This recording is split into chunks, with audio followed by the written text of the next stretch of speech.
Hey you, I'm Anissa. Welcome to Create to Liberate. Today's video is about when you don't have visibility into who you're becoming, but you know that who you've been is not becoming relevant anymore.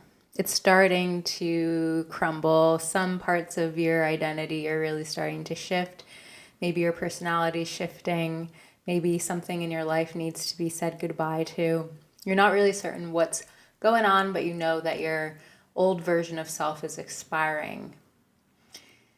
If this is relevant to you, then amazing. Stick around. As always, I share wisdom from my own lived experience, as I believe we're all each other's mirrors. We provide a mirror to each other to be able to see ourselves more clearly and ideally empower each other through this wild lifetime.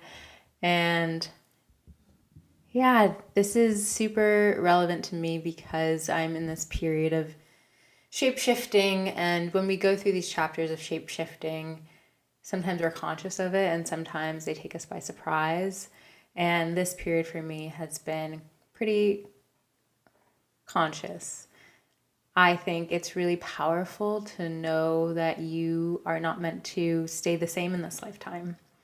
So I shared that I went through Kundalini Awakening in 2023, and that was a very amplified version of this shedding of the old self and rebirth into a new version of self that is more aligned with healing, more aligned with my soul's mission, more authentic to my true self, my more eternal nature, versus all of the other things that we pick up through conditioning, etc.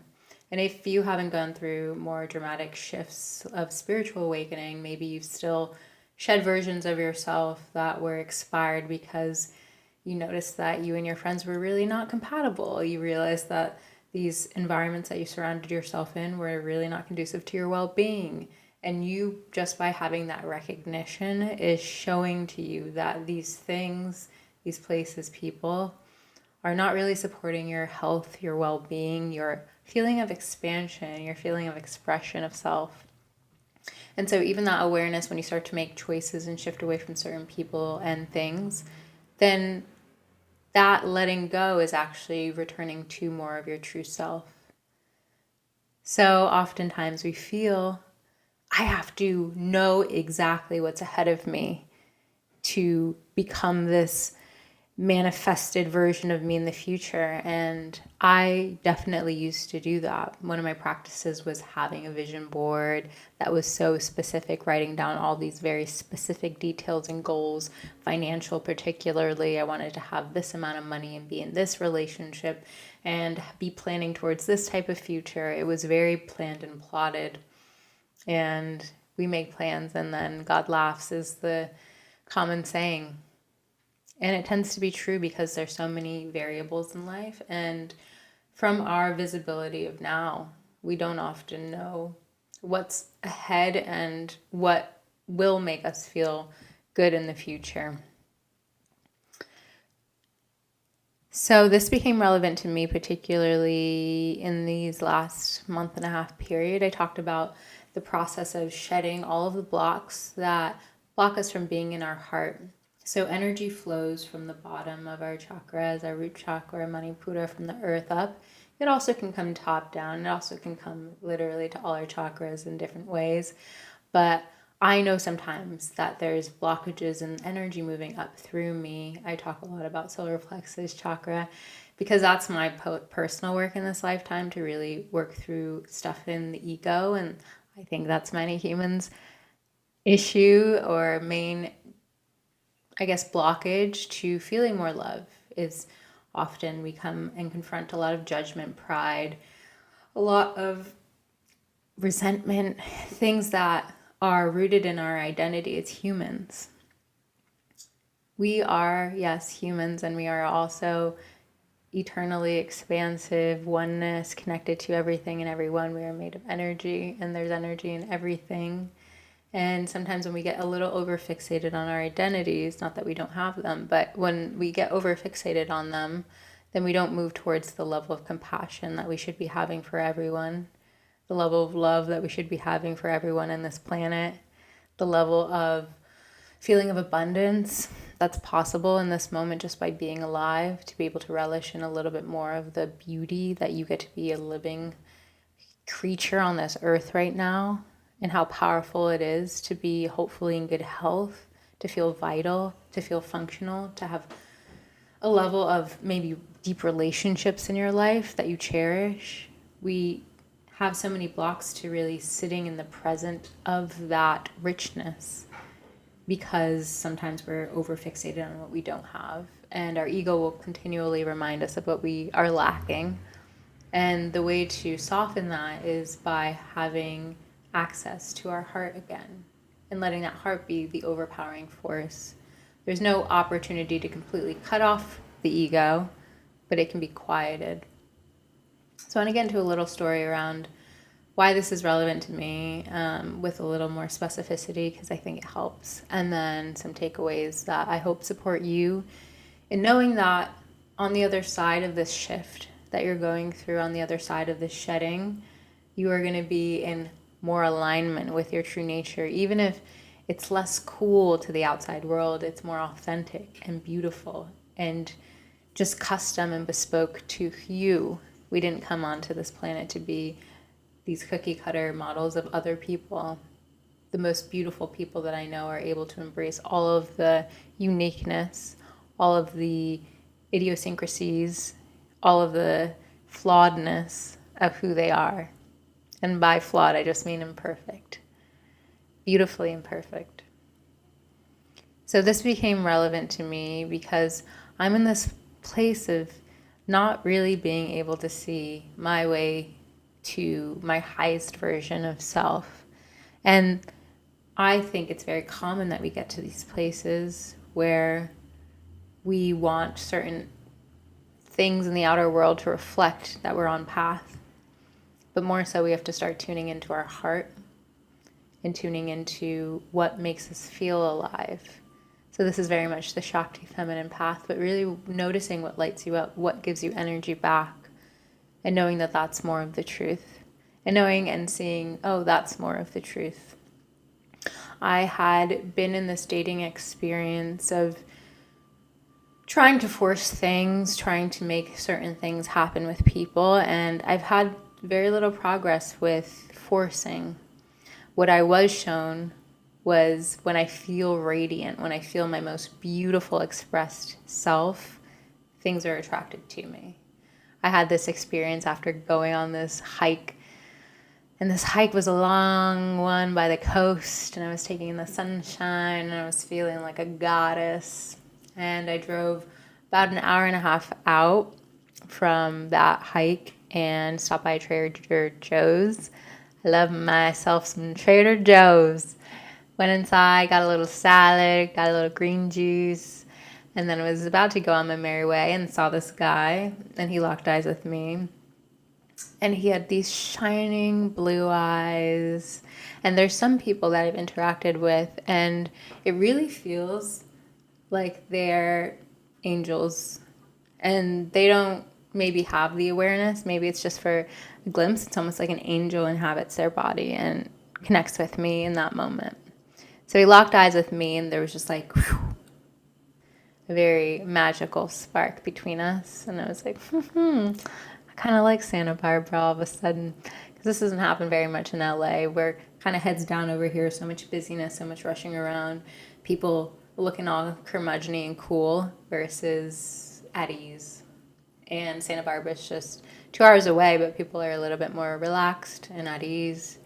And so there's these points of connection more commonly, I find, in places that are not where I live immediately. So I enjoy that moment. I'm like, ooh, yeah, Santa Barbara. Feels nice to live here. It feels cute. And I check out. And then I go to my car, and I'm like, oh, I kind of want to eat already this little salad and drink my juice, but I don't want to be in the middle of the parking lot. Let me move my car over to this greener area by a tree, and then open the windows, roll down, enjoy my salad. So I repark my car next to this tree, and this guy's car is right there. I see him walk up. He looks at me as I'm eating my salad, and he's like, how old are you? And I know that that's the entry point for him to kind of size me up and have a conversation. And so I'm like, I'm 33. He's like, no way. And he tells me where he's from. We started talking. He asks if I'm single. And I say, yeah, but I'm feeling kind of confident around this other person that I just started seeing or getting to know. He asks me, why do you feel so confident? Is there any reassurance that that person has given you? And I say, I'm feeling confident because we share very similar backgrounds and identities. We have a lot of the same visions for the future and goals and things that we're processing. And I share all these things that have to do with identity. They have to do with the way that I perceive them and our futures aligning. And doesn't that make sense based on our culture? It's totally normal to meet somebody and choose to be with somebody based on your similarities, your compatibilities, the sameness that you share with another person. And this guy says, yeah, that sounds totally reassuring and makes a lot of sense. And I wish you well. And I was like, thank you. I wish me well too. Anyways, guy gets back in his car, drives away. I later tell a friend about this experience, and she's like, you should have got a number. I was like, why should I have gotten a number? Like, this guy and me don't seem to share much in common other than I thought he was very beautiful and striking, and we had a very warm interaction. And, what's really the point? They live a little bit further away. It doesn't make sense. They like to play golf. And I can just imagine, like, what am I going to do with somebody that's playing golf all the time? Like, I was like, yeah, whatever. Anyways, this person that I felt I share all these things in common with, we stopped talking because we really didn't develop into that much else, though I had identified them and some of our mutual shared things and kind of got behind the hood of that. And that's a story for maybe a later time. Has to do with like soulmate connections and how we have connections with people at different art chakras. And this was very much like a solar plexus connection. And anyways, I've been thinking back to that interaction with that guy who played golf, whose number I never got. And I actually have an upcoming date with somebody who plays golf, who I have a great connection with. And this is not like a finale story, but I think it's a really beautiful reminder of the ways that we tell ourselves from an egoic level what makes sense in our life and what doesn't make sense. Based on identities, based on what we share in common with people, this makes sense, this doesn't make sense. Based on judgment, we're able to dismiss things, and there's a value to that. There's so much sorting that we need to do in life. But there's also beauty in recognizing moments of just pure connection. When you just have a feeling, an intuitive moving towards a certain person, when you feel warmth, when you feel a level of kindness and love shared between you and another person, and like savoring the beauty of that. And it's quite counterculture. Culture tells us, find people with similar identities, backgrounds, etc. It'll be easier. But what love says is it doesn't fucking matter. Notice what's in your heart, and it's beautiful the way that our heart's presence overpowers and dissolves a lot of the things that would have been big resistances. It really softens it. It really simplifies things. It really shows you your capacity to accept greater and larger, to have forgiveness for things that are not natural compatibilities. I share this all to say that it's no different in this story around me and my dating life as it is with you and the identity and the person that you're going to become. Because if you're shifting towards love, if you're moving away from fear, you're continuing to make love-based choices, then those choices are going to continue to affirm to you that the path that you're on is going to be okay, that the risks that you're taking are going to be worth it. You're going to receive clues and indicators That even though you don't know where you're going, even though it feels like, wow, am I just like surrendering and giving up on who I've been and the things that I've known? And is this all for nothing? It's like, no, you just don't have a visibility because you're not fixated on a specific outcome. You don't have necessarily the visibility and the delusion that you used to have, and the conviction too. So sometimes our faith can become the wavering thing that we didn't have before when we were focusing on this egoic delusion. Like, this is going to work out no matter what. And moving to a heightened level of trust and faith is saying, I'm going to be okay no matter what. It's not like this outcome's going to happen no matter what. It's, I'm going to be resilient on the other side of any changes that happen in my life because I know myself and I continue to pull from a deep well of love that is always working through me and always guiding me through this life and always has. So when it comes to dropping and shedding and releasing, that's more of what we need to do. It's usually not a process of acquiring more in this lifetime and becoming more of a mogul and how can I achieve, and that's going to be my new form of identity. Your new form of identity is actually an old form of you. Your new form of identity is actually tuning into more of your heart, hopefully. It's tuning into more of the person you were as a child, possibly. It's more likely that you're honoring all of the dreams that you stirred up in your imagination over these many years that you weren't able to fully honor in this lifetime until you were. Hopefully you get to the place where you have the level of strength and ferocity and faith that you can carry those visions and dreams and versions of self into the world, that you can stand with more purpose and more humility. I thought this process of feeling more of my empowered version of self would feel like confidence of my 20-something-year-old self. But my 20-something-year-old self was naive. She was naive. And that type of confidence is so sweet and blissful. And sometimes she was cocky and egoic. And this new version of me that I continue to move to is with more humility, having to remind self that it's going to be okay, having to pump ourselves up all the time. That's totally normal for you have to do because you notice that life is literally uncertainty and constantly changing and shifting and like, whew.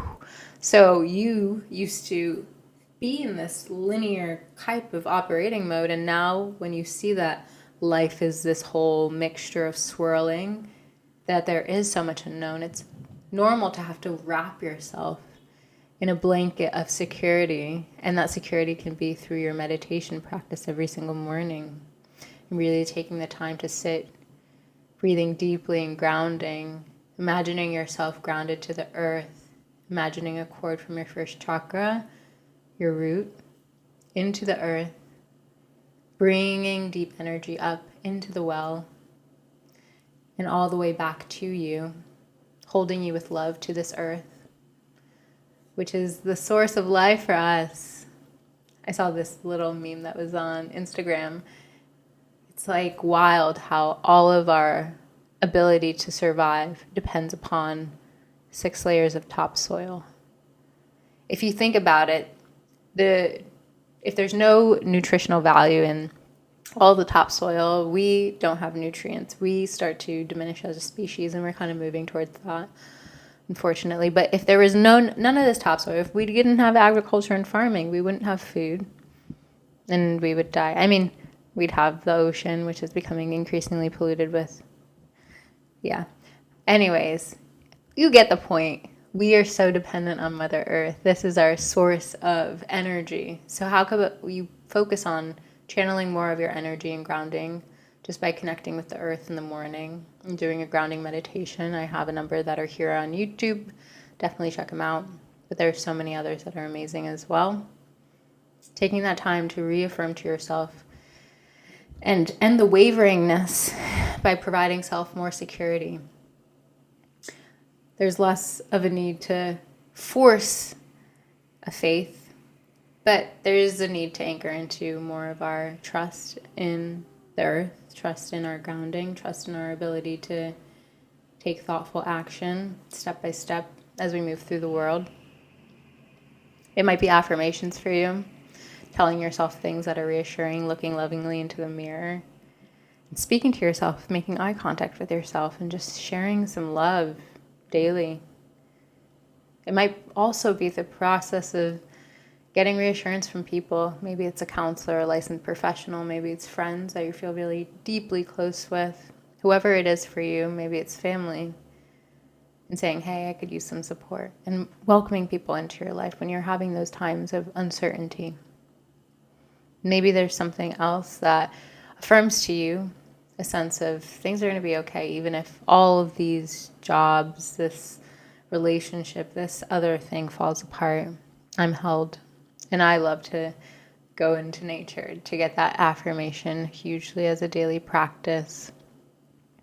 There's so many outlets. Sometimes it's returning to your body and that feeling of expansion through doing some movement practices that feel really good to you. Dance for me, walking for me, hiking for me, but what is it for you? Now is the time to tune into the things that energize us back. You don't know where you're going or who maybe you're becoming on the other side of this change, but if it's moving towards love, then it's moving towards truth, then it's moving to the right place. That's the only direction you kind of need to know, is what is truth and what is love within me. And then the rest will fall away or will make its way back, but it won't be focused on in the same way that it used to be. Trust that you are whole. Trust that everything that you had when you were born is enough. You don't have to acquire so much. You don't have to force yourself to get somewhere to be enough. You are enough as you are. And the becoming your next version of self is really more of an unbecoming.